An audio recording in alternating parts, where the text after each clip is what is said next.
I want to ask, in your current role, obviously Foot Locker works with a ton of different athletes, a ton of different influencers, and I'm curious, obviously it's not just the play that you guys are interested in because, the end goal is to connect with the fans and, Yeah, bridge that gap between Foot Locker and fan in super authentic, organic ways, right?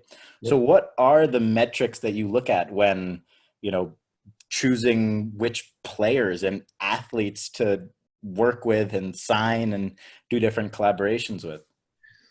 Yeah, and honestly, first of all, what I would tell you is the way we look at partners has changed as our initiatives and our strategies have changed, right?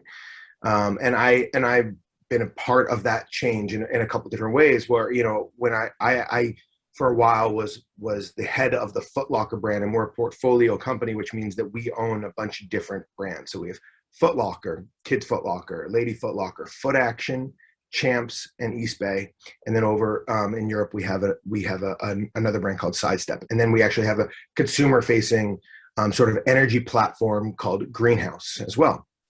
And so I used to be the head of the Foot Locker brand, and we did an unbelievable amount of content with athletes. And in that point, we were really, our um, our objective was to have a little bit of fun, to lighten up the personality of our brand. Sneakers are fun, they're passionate, it should be a positive experience, and we want that relationship with our consumers. And so we did a lot of, I would say, we played into the humor. Our tone was fun, it was witty, it was clever. We played into pop culture, we played into real relevancy. So we worked with people like James Harden and Russell Westbrook, Dame Lillard, and really big time performers and athletes.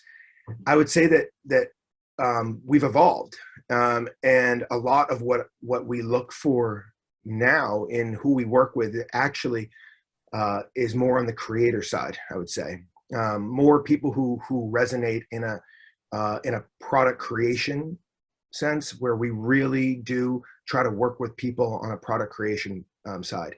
I think that the sneaker industry has also changed like that, where a long time ago, the product was created and it was inspired by an idea, and the shoe got made, and then it was handed off to a bunch of marketers 6 weeks or 2 months before it launched to try to find the story, Right. but that's significantly changed, and now what we try to do is work with influencers and athletes and creators, and make them part of the product, make them or their ideas part of the product design and creation. And it becomes a much more authentic way to bring a story and a product to life.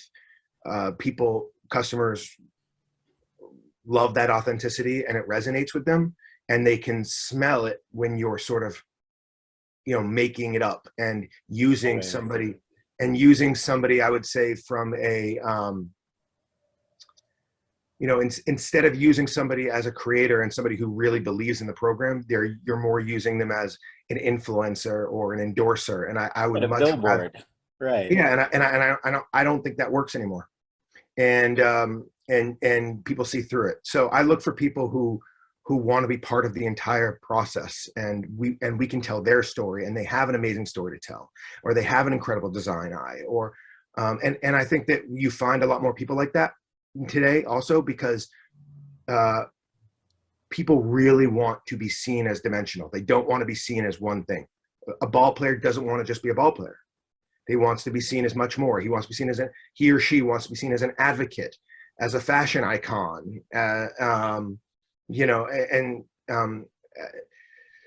as charitable. And so I think that has really allowed for much, much greater storytelling, and much more real storytelling. So we look for people with those stories to tell and with those passions that we can bring into the creative process. Totally. And I think, the saying was always that basketball players and rappers wanted to be each other. But I think the case now is more so that everybody wants to be an entrepreneur as well. So being involved in processes Yeah, from no, that I think standpoint. the entrepreneur piece is real as well. People, they again, I think that they so many players have business interests and are setting themselves up for post career more than they ever have. And by the way, the dimensionalizing of athletes is incredible. It's awesome. It's a great development to the world. It creates better role models for 100%. younger generation. So I feel I'm really happy about that piece and being able to tell those stories.